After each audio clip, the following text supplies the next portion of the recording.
ఆమేన్. దేవునికి మహిమ కలుగును గాక. దేవునికి స్తోత్రం. వాక్యాన్ని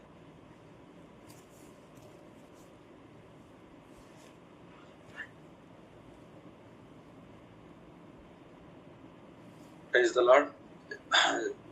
మీ కూడి వచ్చిన ఈ యొక్క సినాయి పర్వత ఉదయకాల ప్రార్థనలోకి కూడి వచ్చిన మీ అందరికీ సమాధానం కలుగును గాక. ఆమేన్. దేవుని వాక్యాన్ని మనం ధ్యానించు. సామెతల thank you Jesus. Praise the lord.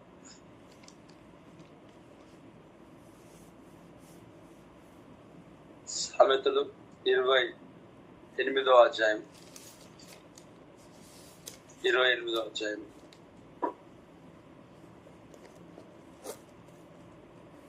వచనాన్ని ఒకసారి చదువుతాం. 28వ అధ్యాయం 20వ వచనం. నమ్మకమైన వానికి దీవెనలు మెండుగా కలుగును, ధనవంతుడగుటకు అతురపడువాడు శిక్షనందకపోడు. దేవునికి స్తోత్రం. దేవుని వాక్యంలో సెలవిస్తున్న మాట, ధనవంత నమ్మకమైన వారికి మెండైన దీవెనలు దేవుడు కలుగజేస్తాడు. దీవెనలు మెండుగా ఉంటాయి. నమ్మకత్వం అనేది చాలా గొప్పది. నమ్మకంగా మన జీవితాలు సాగుతుంటున్నప్పుడు, నమ్మకంగా మనం ఉంటున్నప్పుడు మెండైన దీవెన, గొప్ప అంటే నిండైన, మెండుగా అంటే ఉన్నతంగా దేవుడు ఏం చేస్తాడు? నమ్మకమైన వానికి దీవెనలు మెండుగా కలుగు. నమ్మకత్వముగా ఉంటేనే దేవుడు ఆశీర్వదిస్తాడు. నమ్మకముగా ఉండాలి. నమ్మకముగా దేవుడు నమ్మకమైన వారిని చూస్తున్నాడు. తన పరిచర్యలో ముందుకు సాగడానికి, పరిచర్య చేయుట కొరకు దేవుడు నమ్మకమైన వారిని చూస్తాడు. కాబట్టి మనము దేవుని సన్నిధిలో నమ్మకంగా ఉండాలి. ప్రతి విషయంలో కూడా దేవుని సన్నిధిలో నమ్మకంగా ఉండాలి. మనము దేవుని సన్నిధిలో ప్రార్థన చేయటంలో కానీ, అలాగే పర్సనల్ గా ఉండే జీవితంలో కానీ, మనం నడుస్తున్న విధానంలో, మనం తీసుకున్న తీర్మానంలో, అన్నిటిలో నమ్మకంగా ఉండాలి. చాలా మంది జీవితాల్లో అనేక రకాలైన తీర్మానాలు తీసుకుంటారు, కానీ నమ్మకత్వం అనేది కనిపించదు. తీసుకున్న తీర్మానాల ప్రకారంగా మన జీవితాలు నమ్మకముగా ఉండటం అనేది చాలా గొప్ప విషయం. కాబట్టి ఎంతో మంది తీర్మానాలు తీసుకుంటారు, వదిలిపెడతారు. మనం ఏదైతే తీర్మానం తీసుకుంటున్నామో, ఏదైతే ప్రార్థనలో దేవుని సన్నిధిలో తెలియజేస్తుంటున్నామో, దాంట్లో నమ్మకంగా ఉండడం అనేది చాలా అవసరం, ఆశీర్వాదం. ప్రార్థన విషయంలో నమ్మకంగా ఉండాలా, వాక్య ధ్యాన విషయంలో నమ్మకంగా ఉండాలా, పరిశుద్ధతను కాపాడుకునే విషయంలో నమ్మకంగా ఉండాలా,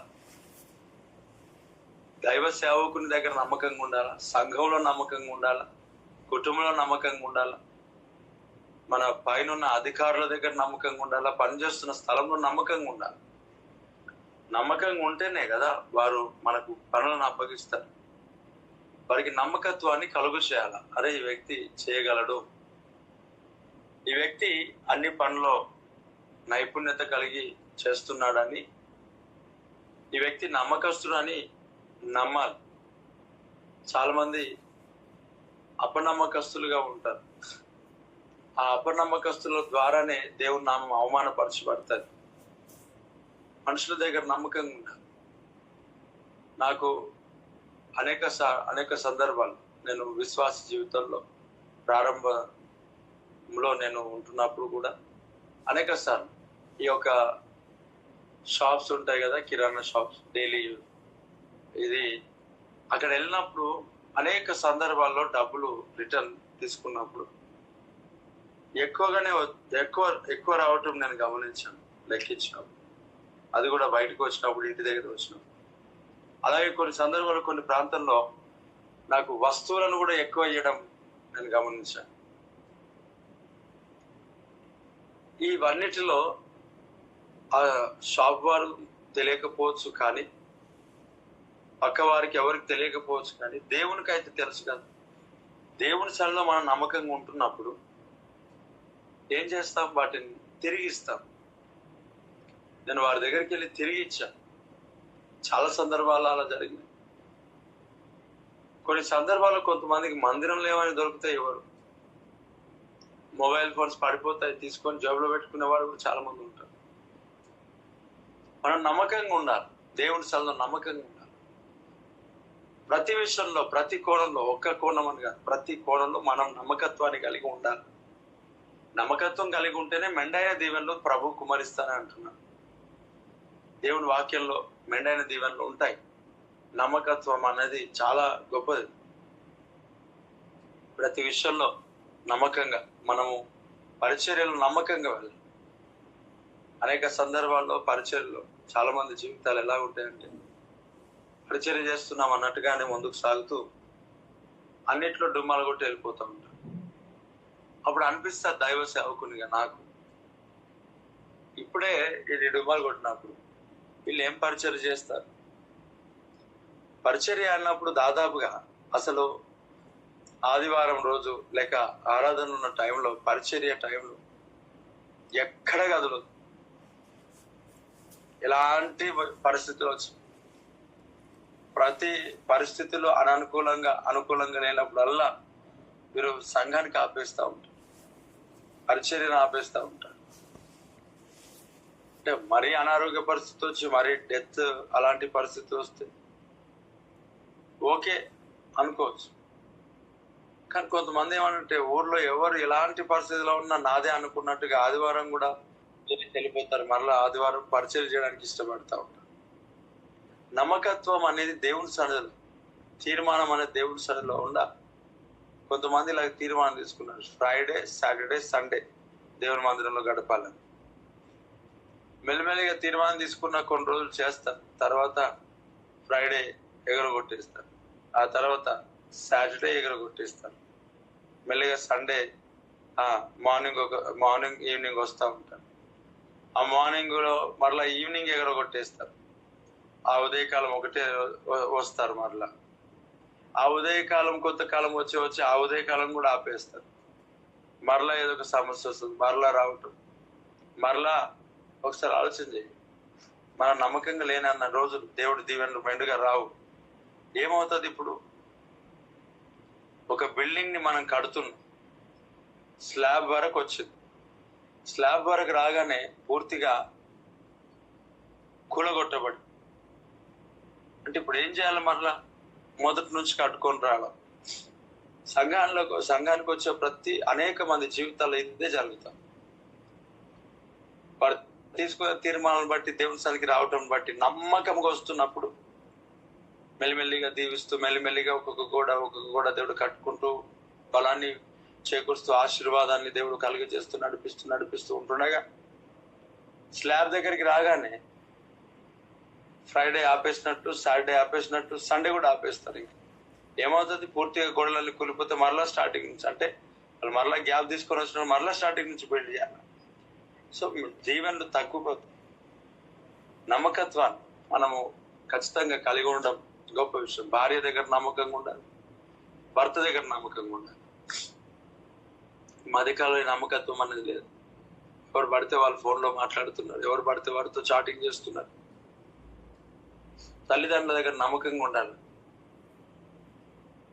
ఎక్కడ పడితే అక్కడ ఈ మొబైల్స్ లో రీల్స్ చూసేవాళ్ళు, షార్ట్స్ చూసేవాళ్ళు, ఖచ్చితంగా ఇది శాపం, ఇది ఆశీర్వాదమైంది కాదు. నమ్మకంగా ఉండాలి కదా. సీక్రెట్ గా నువ్వు ఎలాగున్నావు, దేవుడి సన్నిధిలో మనం ఎలాగా నడుచుకుంటున్నావు. చాలా మంది మోహపు చూపులలో బంధించబడి ఆ రీల్స్ లో, ఆ షార్ట్స్ లలో వస్తున్న ఆ అసభ్యకరమైనవి చూడడానికి ఇష్టపడతాం. డైరెక్ట్ గా వాటిని యూట్యూబ్ లో వెతికి మరి చూడట్లేరు. అంత పని లేదు ఇప్పుడు అంత పని లేదు. ఫేస్బుక్ లో అంత పని లేదు, వెతికి చూడాల్సినంత పని ఏం లేదు. మరి మన పని మనం చేసుకుంటూ వెళ్ళిపోతున్నా అవి కంటికి కనిపిస్తుంటున్నప్పుడు కొంతమంది అలా ఆగి చూస్తా ఉన్నారు. అవి మోహపు చూపుల పాపం. అకేం చెప్తుంది, నువ్వు ఒక వ్యక్తితో వ్యభిచారం చేయడం కాదంట. ఎవరినైనా మోహపు చూపులతో చూస్తే అక్కడనే నువ్వు వ్యభిచారం చేసినట్టు వాక్యం చెప్తుంది. అంటే అది పాపం, భయంకరమైన పాపం. మోహపు చూపులు చాలా భయంకరమైన పాపం. మరి ఈరోజు అనేక మంది జీవితాలు ఏమైపోయినారంటే మొబైల్ ఫోన్లో మోహపు చూపులు కలిగిపోయినారు. ప్రతి యూట్యూబ్ లో వస్తున్న అడ్వర్టైజ్మెంట్ లో అలాంటి ఒక ప్రేరేపణ కలిగించే అసభ్యకరమైన వీడియోలు కదా. మరి ఎలా నువ్వు పరిశుద్ధపరచబడుకుంటున్నావు? ఎలా నువ్వు నిన్ను కాపాడుకుంటున్నావు? శరీరాన్ని కాపాడగలవేమో, ఆలోచన ఎలా కాపాడుకుంటావు? తలంపులు ఎలా కాపాడుకుంటావు? చూపులు ఎలా కాపాడుతావు? నమ్మకత్వం అనేది అవసరం. నమ్మకంగా ఉండని నేర్చుకోవాలి. దేవుడు నీకు ఇచ్చిన కుటుంబం, భార్య, భర్త దేవుడు ఇచ్చినాడు కదా. నమ్మకత్వం అనేది ఖచ్చితంగా అవసరం. మెండైన దీవెనలు కావాలంటే ప్రతి దగ్గర నమ్మకం, నిబంధనకు నమ్మకంగా నిలబడాలి. వివాహ నిబంధనకు నమ్మకంగా నిలబడాలి. Praise the Lord. వస్తున్న యూట్యూబ్ లో, షార్ట్స్ లో, ఫేస్బుక్ లో వస్తున్న ప్రతివి చూస్తూ పాపంలో పడిపోయి పాపంలో పాలు పంచుకుంటూ అలాగా చూపుల ద్వారా, అది భయంకరమైన పాపం. రావాలి బయటకు అక్కడి నుంచి. ఆఫరింగ్ వేసే విషయంలో కూడా నమ్మకంగా ఉండాలి. దశభాగం విషయంలో నమ్మకంగా ఉండాలి. డైట్, ఈ సంఘంలో నువ్వు సమర్పిస్తున్న ప్రతి కానుక నమ్మకంగా ఉండాలి. ఒక నెల ఒక దగ్గర, ఇంకో నెల ఇంకో దగ్గర కాదు కదా. ప్రారంభించిన దేవుని పరిచయం, ఇక్కడ కానుకను ఇవ్వటం ప్రారంభించావు. ఇక్కడ కానుక వేయాలని ఆశపడ్డావు, వేయడానికి సిద్ధపడ్డావు. దేవుడు ప్రేరేపించాడు. దేవుని తను తీర్మానం తీసుకున్నావు. బ్యాప్టిజంలో తీసుకున్నావు. రక్షణలోనికి వచ్చావు. ఈ యొక్క పరిచయంలో పాలు పంచుకోవాలని, కానుకను సమర్పించాలని, దశభాగం వేయాలని దేవుని సన్నిధిలో నువ్వు నడుస్తుంటున్నప్పుడు నమ్మకత్వం అనగా ఒకసారి ఒక నెల ఇచ్చి మరొక నెల ఇవ్వకపోవటం, ఇది కాదు. నమ్మకముగా మనం చేయటం ఆశీర్వాదం. నీకు వస్తున్న రాబడిలో నమ్మకత్వం కలిగి టైట్ తీయాలి. ఆఫరింగ్ సండే వేయాల. దేవుడు మనకి ఇచ్చిన ఈ పరిచయంలో ఆఫరింగ్స్ మనం పట్టాం కాబట్టి అక్కడ బాక్సులు ఉంటాయి. ఆఫరింగ్స్ వేయాల. కానీ చాలా మంది వేయరు. కొంతమంది మర్చిపోయి వేయరు. మరి ఈ రోజు మర్చిపోయినప్పుడు అవే బైబిల్లో పెట్టుకొని మరలా వచ్చేసండి మనము గత వారం మర్చిపోయిన దాన్ని ఈ వారం వేయాల్సిన దాన్ని ప్రభు సందు మనం వేయాలి కదా. అలా వేయరు. మనం దేవుడి సన్నిధికి వచ్చినప్పుడల్లా ఇక్కడ అమౌంట్ మన దగ్గర ఉన్నాయా లేదా అలాంటివి ఉంటాయి కాబట్టి ఆఫరింగ్స్ మనం పట్టే పరిస్థితులు ఏమి లేవు. కానీ దేవుడు మనల్ని ఆశీర్వదించిన కొలది తీర్మానంలో నీ అంతలో నీవే, ఎవరు గైడ్ చేయకపోయినా ముందుకు సాగాను. వాక్యం తెలుసు, ప్రార్థన తెలుసు, దేవుడు తెలుసు, కానుక తెలుసు, అన్ని తెలుసు. నమ్మకత్వం. ఏం చేస్తుంటారు? ఒక నెల దేవుడి సన్నిధిలో, ప్రభు సన్నిధిలో పరిచయంలో ముందుకు సాగు. ఒక నెల ముందుకు సాగు. అనేక సార్లు కొంతమంది ఇలాగ నాకు అన్నారు, బ్రదర్ ఇప్పుడు కొన్ని మనము ఇలా వీటిని తీసుకొని మనం నెలకింత కట్టుకోవచ్చు బ్రదర్ అని అంటే, నెలకంతా కట్టుకోవడానికి మాకేం గవర్నమెంట్ శాలరీ కాదు, గవర్నమెంట్ శాలరీ కాదు. ఒకటే నెల సేమ్ అంతే వచ్చేదేమి ఉండదు. ఒక నెల ఎక్కువ వచ్చిందంటే ఒక నెల తక్కువ వస్తుంది. మరి ఎక్కువ వచ్చినప్పుడు మనం కడతాం, తక్కువ వచ్చినప్పుడు ఏంటి పరిస్థితి? కాబట్టి గ్యారంటీ లేని ఒక అమౌంట్లో, గ్యారంటీ లేని యొక్క దాంట్లో ఏం చేయగలుగుతాం? దేవుని పైన విశ్వాసం కలిగి దేవుని పైన భారం వేసి పరిచయం చేస్తూ ఉంటాం.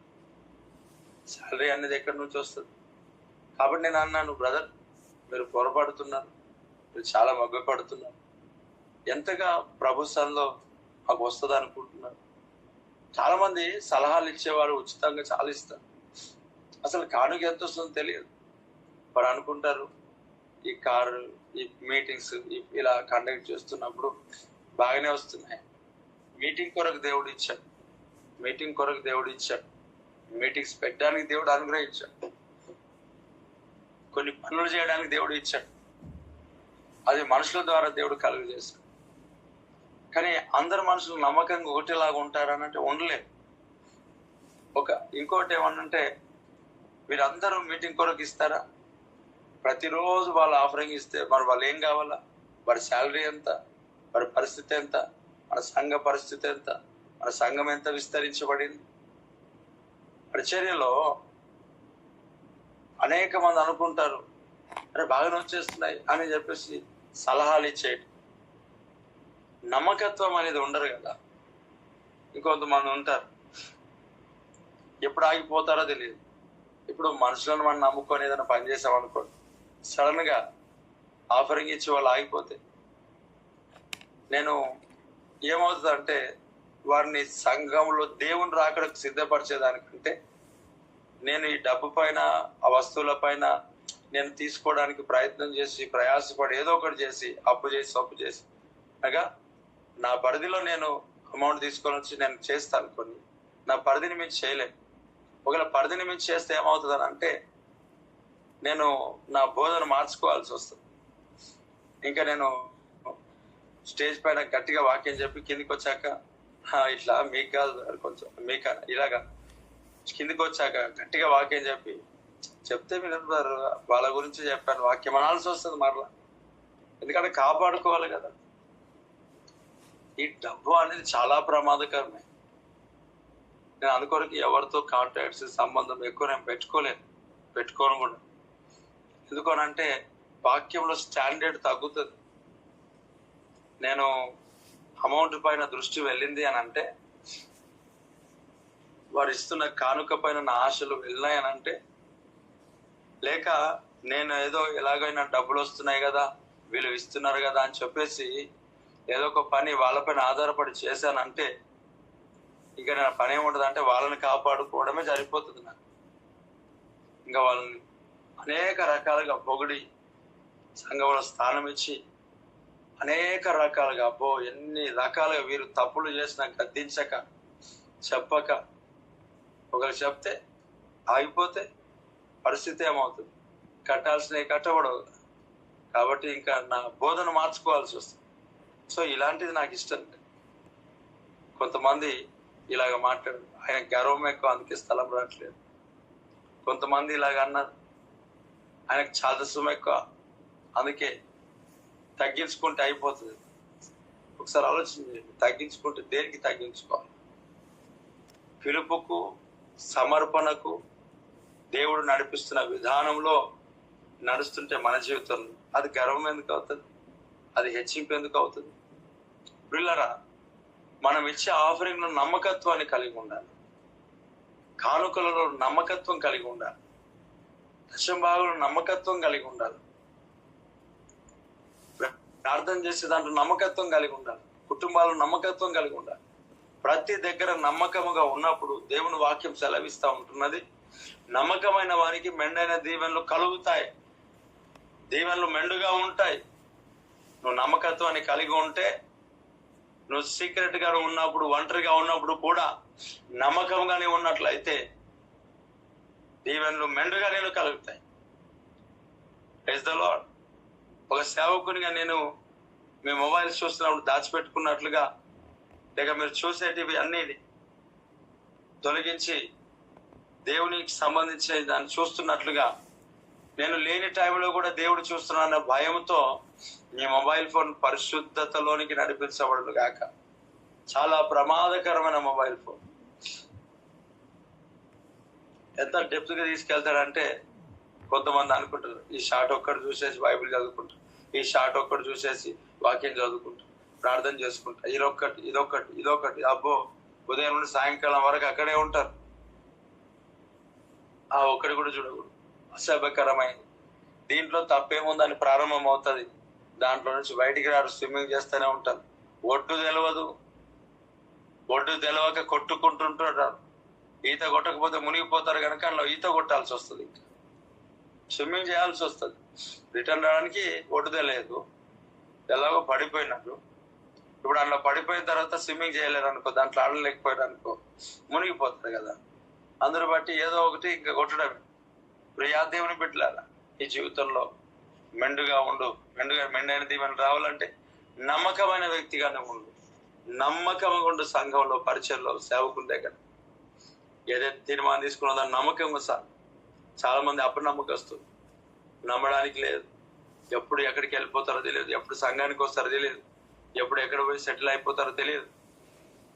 దేవుడు నమ్మకత్వాన్ని చూస్తాడు. అన్ని ప్రార్థనలకు వస్తారు, పండుగలకు జంప్ అయిపోతారు, ఎక్కడ పోతారో తెలియదు పండుగలకు. అదే నమ్మకత్వం ఏంటి? దేవుడు సార్ నమ్మకంగా ఉండాలి కదా. ఎన్నికలు పెంచుతారు, గిక్కోవడానికి వెళ్ళిపోతారు. అనగా ఆదివారం ఎక్కడో వెళ్ళిపోతా ఉంటారు. చాలా భయంకరమైన పరిస్థితి. ఆశీర్వాదం, బ్లెస్సింగ్స్ ఉండనే ఉండవు. జాగ్రత్త ప్రియులారా. దేవుని సన్నిధిలో ఈరోజు తెలియజేస్తున్న దేవుని మాట, నమ్మకమైన వారికి మెండుగా దీవెనలు కలుగుతాయంట. మెండైన దీవెనలు ఎప్పుడంటే నమ్మకంగా ఉంటాయి. కాబట్టి ప్రతి కోణంలో, ప్రతి పరిస్థితులలో మనం నమ్మకంగా ఉండాలా. సంఘంలో, సేవకుల దగ్గర, కుటుంబాల్లో, పరిచర్యలో మనకు అప్పగించబడిన ప్రతి దాంట్లో నమ్మకత్వాన్ని కలిగి ఉండాలి. దేవుడు మనకిచ్చిన ఈ పరిచయంలో చాలా మంది నమ్మకస్తులు ఉన్నారు. అదే సమయంలో అపనమ్మకస్తులు కూడా ఉన్నారు. ఇచ్చిన పని సరిగ్గా చేయరు. ఎన్నిసార్లు చెప్పినా వాళ్ళకి అర్థం కూడా. నమ్మకత్వం లేదనమాట. ఎలా నమ్ముతారు, ఎలా పరిచరిస్తారు, ఎలా పని చెప్తారు, ఎలా ఆశీర్వదించబడతారు, మెండుగా దీవెనలు ఎలా కలుగుతాయి. నిజంగా చాలా మంది జీవితంలో నమ్మకత్వాన్ని కోల్పోయినారు. మనమైతే నమ్మకం కలిగి ఉందాం. దేవుని సన్నిధిలో మెండైన దీవెనలు మనం పొందుకుందాం. అందరం కూడా కళ్ళు మూసుకుందాం, మోకరించి. మహోన్నతుడా, నమ్మకమైన వారికి నిండైన దీవెనలు మెండుగా నువ్వు కుమరిస్తాను. నీకు వందనాలు చెల్లిస్తున్నాను తండ్రి. నీ సన్నిధిలో నమ్మకంగా ఉండే కృప దయచి, నీ సన్నిధిలో నమ్మకత్వాన్ని మాకు దయచి. అయ్యా, నమ్మకమైన వారిగా మమ్మల్ని ఉంచండి. ప్రతి ఒక్క పరిస్థితులన్నీ చక్కబెట్టు. దుష్ట కార్యాలు, చీకటి కార్యాలు, మాంత్రిక కార్యాలను తొలగించు. అపవాది కార్యాలను తొలగించు. పరిచయలో వాడుకబడి నమ్మకస్తులుగా నిలబెట్టు. వాక్యదానం నడిపించు. పరిశుద్ధాత్మత నింపు నాయన. అయా, అనేక ప్రజలు వస్తూ వెళ్తూ సంఘానికి పరిచర్యకు వస్తూ వెళ్తుండగా మార్గంలో తోడుగా ఉండు దేవా. ఈరోజు అంతా ప్రతి బిడ్డలకు క్షేమం దయచేయి, సమాధానం దయచేయి, ఆరోగ్యం దయచేయి, బలము దయచేయి, శక్తి సామర్థ్యాలతో నింపు, కృపతో నింపు, శక్తితో నింపు, బలంతో నింపు నాయన. అన్ని విషయాల్లో మీరే తోడుగా నడిపించండి. ప్రతి పరిస్థితులు చక్కబెట్టమని, ఈ దినమంతా తోడుగా ఉండమని ప్రభువా. కాపుదల దయచేయి, దీవెన దయచేయి, ఆశీర్వాదం దయచేయి. ప్రతి ఔషధ కళ్ళు తీర్చు, రాకడికై సిద్ధపరచు. పరిశుద్ధాత్మ అభిషేకంతో నింపు ప్రభా. దేవా, ఇదిగో ఈ సినాయి పర్వత ఉదయకాల ప్రార్థనలో జాయిన్ అయిన ప్రతి ఒక్కరిని దర్శించు. క్షేమాభివృద్ధిని దయచేయి, నమ్మకంగా ఉండే కృప దయచేయి. అయ్యా, నమ్మకమైన వారికి మెండైన దీవెనలు కుమరిస్తానన్న దేవా, నమ్మకంగా ఉండే కృప దయచేయి. ప్రతి పరిస్థితుల్లో మీరే చక్కబెట్టి నడిపించి ఆస్వాదించమని నీకే మహిమ ఘనత ప్రభావములు చెల్లిస్తూ నజరేయుడైన యేసుక్రీస్తు నామములో స్తుతిస్తూ ప్రార్థిస్తున్నాను తండ్రి. Amen, amen. దేవుని వాక్యాన్ని బట్టి, ఆరాధన బట్టి, ప్రార్థన అంతటి బట్టి, సన్నిధిని బట్టి 2 చేతులు పైకెత్తి స్తోత్రం చెప్దాం. స్తోత్రం, స్తోత్రం, స్తోత్రం, స్తోత్రం, స్తోత్రం, స్తోత్రం, స్తోత్రం, స్తోత్రం, స్తోత్రం, స్తోత్రం, స్తోత్రం, స్తోత్రం, స్తోత్రం, స్తోత్రం. Amen, amen. మన తండ్రి అయిన దేవుని యొక్క ప్రేమ, కుమారుడైన యేసుక్రీస్తు యొక్క కృప, పరిశుద్ధాత్మ యొక్క అన్యోన్య సహవాసం ఇప్పుడు ఎల్లప్పుడు సకల పరిశుద్ధులకును సార్వత్రిక సంఘములకు ఈ యొక్క సినాయి పర్వత ఉదయకాల ప్రార్థనలో జాయిన్ అయిన ప్రతి ఒక్కరికి సదాకాలం తోడు నీడను గాక. Amen, amen. అందరికీ వందనాలు. God bless you all. దేవుడు మనల్ని దీవించును గాక. ఆమెన్.